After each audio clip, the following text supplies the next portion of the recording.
The diary was bound in cracked leather, its pages yellowed and brittle as autumn leaves. When the construction crew found it sealed behind a false wall in the basement of the old Brennan house on Maple Street, they almost threw it away with the rest of the debris. Almost.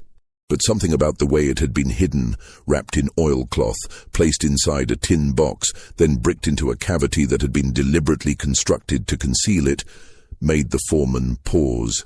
He opened it carefully, and the first words he read made his hands tremble. "May God forgive me for what I have done." 300 souls passed through this house, and not one of them left the way they came in. The date on that entry was November 14th, 1860. The signature at the bottom read, Hannah Grace Brennan. The name meant nothing to the foreman, but it would soon mean everything to the historians who descended upon that modest two-story house in Lancaster, Pennsylvania. Because Hannah Grace Brennan had been, according to all official records, a widow who lived alone, kept to herself, and died quietly in her sleep in 1862. She had no children, no close relatives, and apparently no remarkable life story worth recording. But that diary told a different story entirely.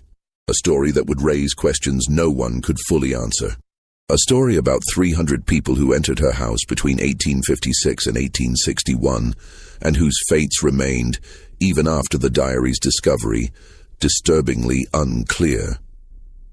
The foreman, a man named Robert Chen, who had been in the construction business for 20 years, would later say that he felt something wrong the moment he broke through that wall.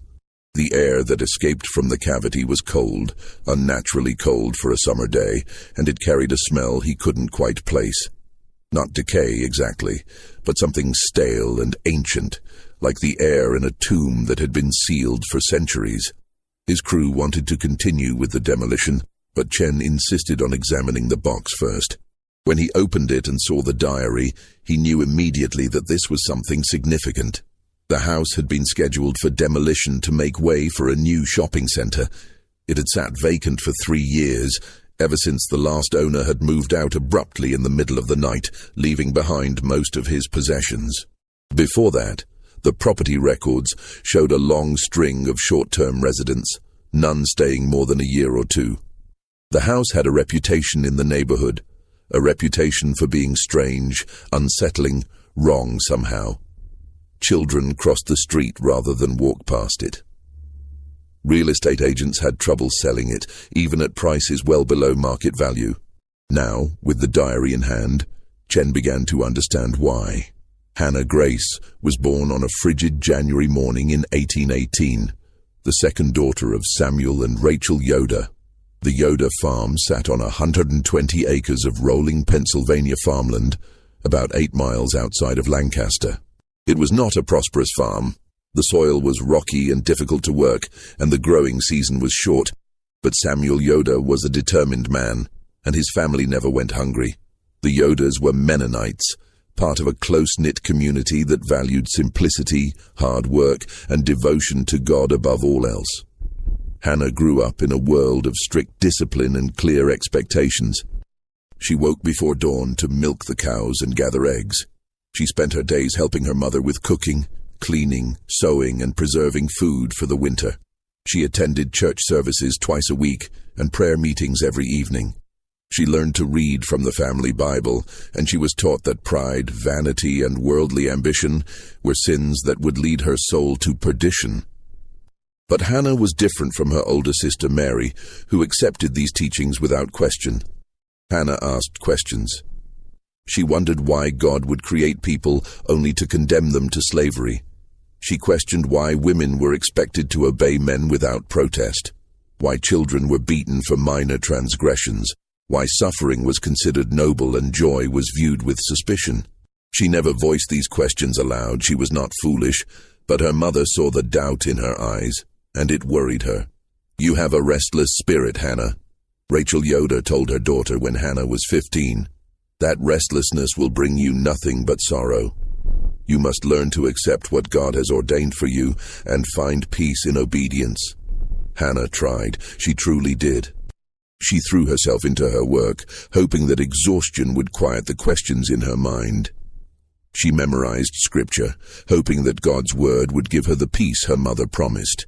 She prayed for hours, kneeling on the hard wooden floor of her room until her knees ached and her back cramped, begging God to take away her doubts and make her into the obedient daughter she was supposed to be. But the questions never went away. They only grew louder. When Hannah was 19, her father took her to Lancaster to sell eggs and butter at the market. It was there that she met Thomas Brennan for the first time. He was working as a carpenter's apprentice, helping to build a new storefront on Queen Street. Hannah walked past the construction site on her way to the market, and Thomas looked up from his work and smiled at her. It was a simple smile, nothing inappropriate or forward, just a friendly acknowledgement of her presence. But something about that smile, the warmth in it, the genuine kindness, stayed with Hannah long after she returned to the farm. She saw Thomas again 3 weeks later when her father brought her back to Lancaster. This time Thomas spoke to her. He asked her name, told her his own, and commented on the fine weather they were having. The conversation lasted less than 2 minutes, but Hannah thought about it for days afterward. She had never spoken to a young man outside of her church community before, and certainly never to someone like Thomas, an Irish Catholic immigrant, exactly the kind of person her father warned her to avoid. But there was something about Thomas that drew her. He was kind, he was respectful.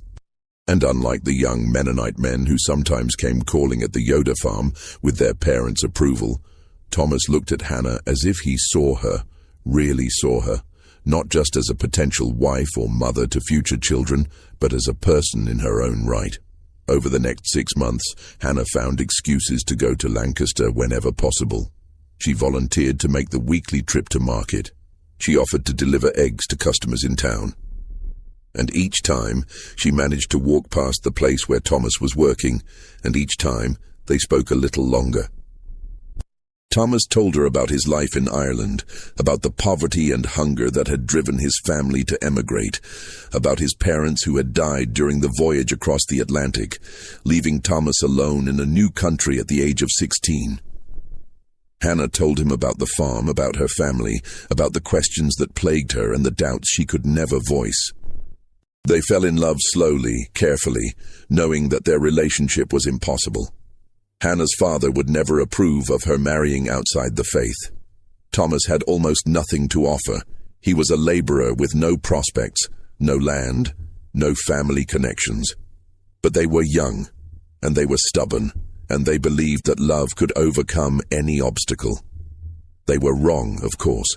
Love could not overcome the fury of Samuel Yoder when he discovered that his daughter had been meeting secretly with an Irish Catholic. Love could not overcome the scandal that erupted in the Mennonite community when word got out.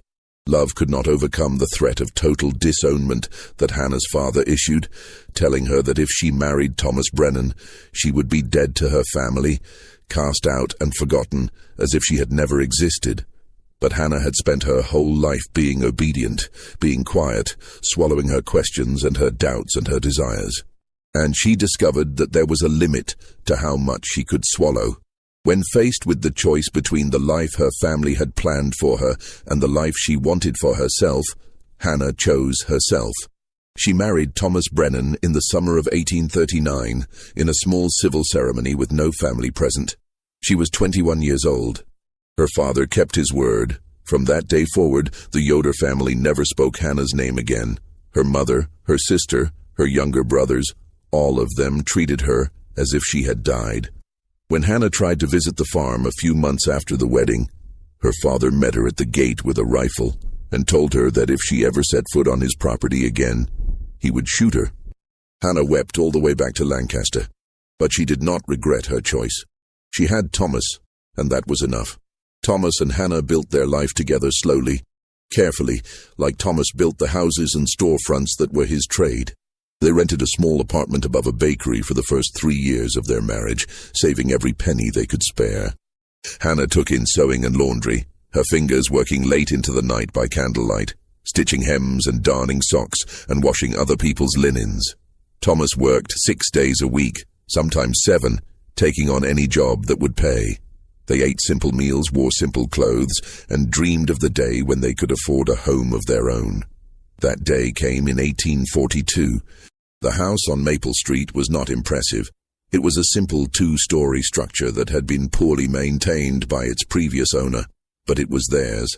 Thomas spent months repairing it, replacing rotten boards, fixing the leaking roof, rebuilding the sagging front porch.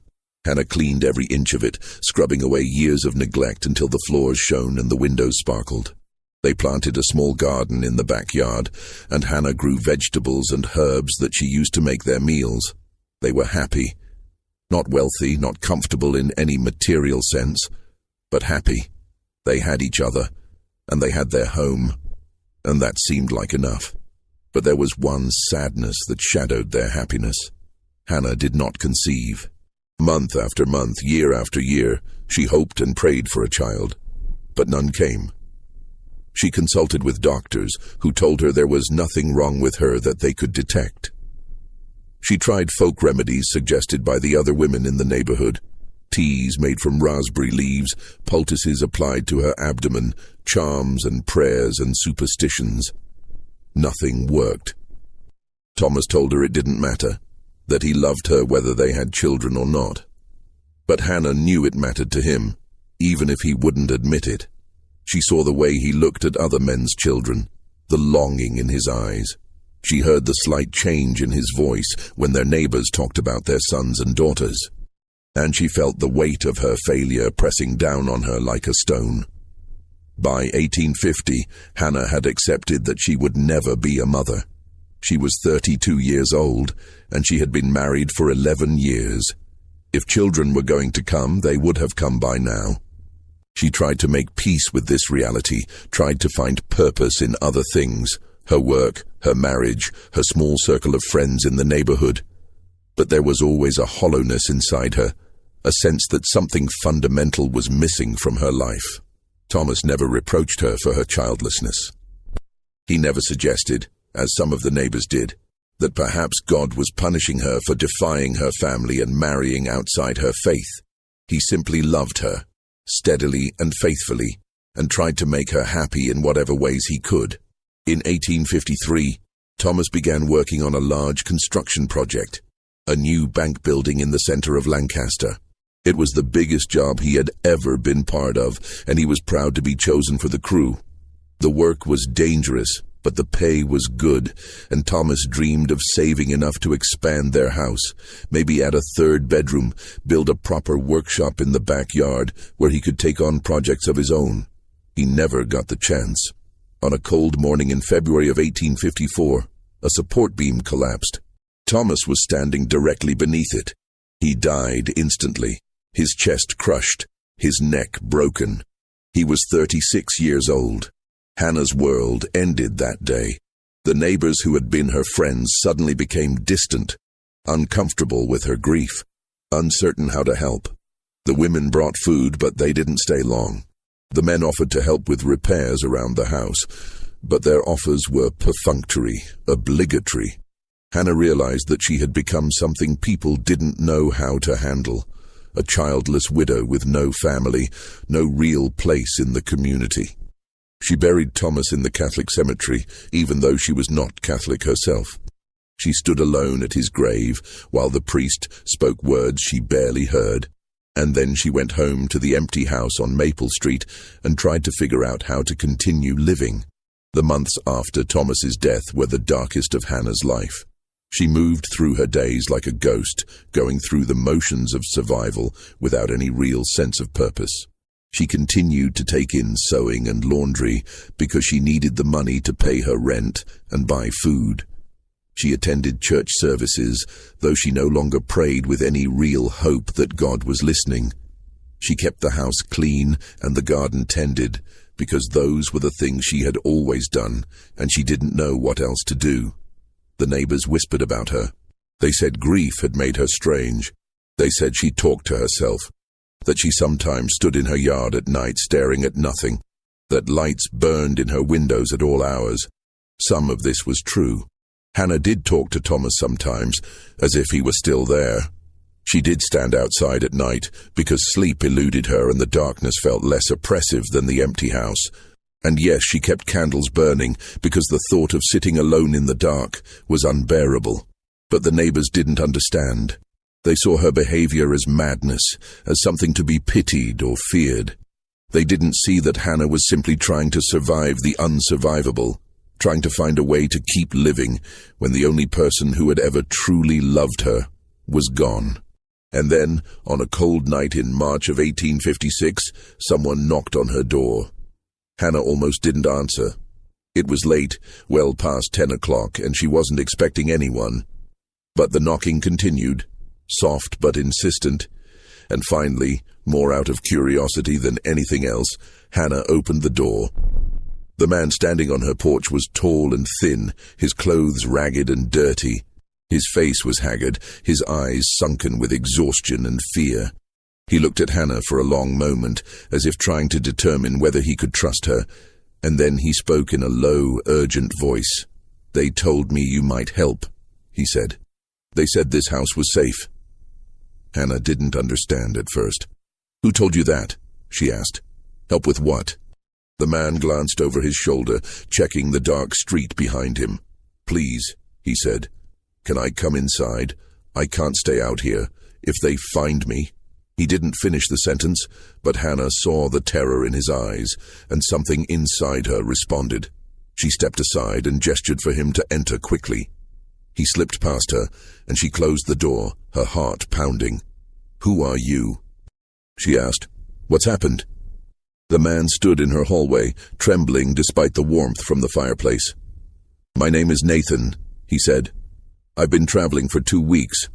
I was told there were safe houses along this route, places where people like me could rest.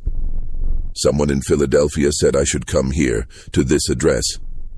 They said a woman lived here who helped people." "Are you that woman?" Hannah stared at him, understanding beginning to dawn. "People like you," she repeated slowly. "You mean—" "I was enslaved," Nathan said bluntly, "in Maryland. I escaped. And now I'm trying to get to Canada, where I'll be free. But I can't make it without help. I'm injured, my feet are badly cut, and I think I have a fever. I just need 1 night, maybe 2, somewhere safe to rest. Then I'll be gone. You'll never see me again." Hannah's first instinct was to refuse. What Nathan was asking was illegal. The Fugitive Slave Act of 1850 made it a federal crime to harbor escaped slaves, punishable by fines and imprisonment. If Hannah was caught helping him, she could lose everything. Her house, her freedom, possibly her life. But as she looked at Nathan standing in her hallway, exhausted and terrified and desperate, she thought about her own life. About the years she had spent swallowing her questions and her doubts, being obedient, following the rules. About the choice she had finally made to defy her family and marry Thomas, and how that choice had been the only real moment of courage in her entire life. About the emptiness that had consumed her since Thomas's death, the sense that her life had no purpose, no meaning, no value. And she thought about something Thomas had said to her once, years ago. They had been talking about slavery, about the growing tensions in the country, and Thomas had said, "If someone came to our door asking for help, I'd like to think we'd be brave enough to give it, no matter the cost." Hannah had agreed with him then. Now she had a chance to prove whether she had meant it. "Come in," she said to Nathan. "Come into the kitchen. Let me look at your feet, and I'll get you something to eat." She brought him to the kitchen and lit more candles so she could see clearly. Nathan's feet were indeed badly cut, the soles torn and bleeding from walking long distances over rough terrain. Hannah boiled water and carefully cleaned the wounds, then bandaged them with strips of clean cloth. She gave him bread, cheese, and cold chicken left over from her own dinner. She watched him eat ravenously, barely pausing to chew, and she realized that he probably hadn't had a real meal in days. "You can sleep in the cellar," she told him. "It's not comfortable, but it's warm and dry, and no one will see you there. I'll bring you more food in the morning." Nathan looked at her with tears in his eyes. "Thank you," he whispered. "You don't know what this means. I was starting to think I wouldn't make it." "How far do you still have to go?" Hannah asked. Canada is about 300 miles north, Nathan said. But I can't travel on the roads during the day, too dangerous. So it'll take me weeks, maybe months, and I don't know the way. I'm just following the directions people give me, hoping I don't get lost. Hannah led him down to the cellar, which was cold and damp, but at least provided shelter. She gave him blankets and promised to check on him in the morning. Then she went back upstairs, locked the door, and sat in her kitchen with her head in her hands, wondering what she had just done. Nathan stayed for 3 days. His fever broke on the second day, and by the third he was strong enough to continue his journey. Before he left, he thanked Hannah again and told her something that would change the course of her life. "There will be others," he said. "Word spreads among us about which houses are safe. I'll tell the next person I meet and they'll tell others. If you're willing to help, people will come." And then he was gone, disappearing into the pre-dawn darkness, heading north toward freedom or death. Hannah didn't know which, and she never saw him again. But he had been right about one thing. Others came. The second person to knock on Hannah's door came 2 weeks after Nathan left. This time it was a woman named